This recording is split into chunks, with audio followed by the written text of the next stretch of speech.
I cook beef stick.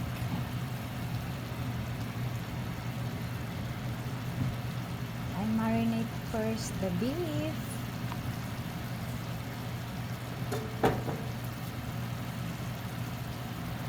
Before I cook, I marinate lotus soy sauce, lemon, and small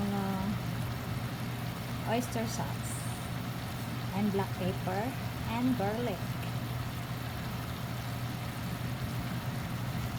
Yummy!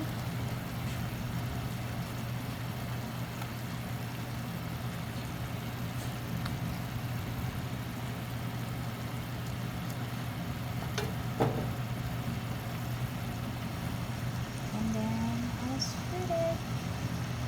Thank you for watching. Stay safe. Love, love, love. See you in my next live or vlog. Thank you. God bless. Bye.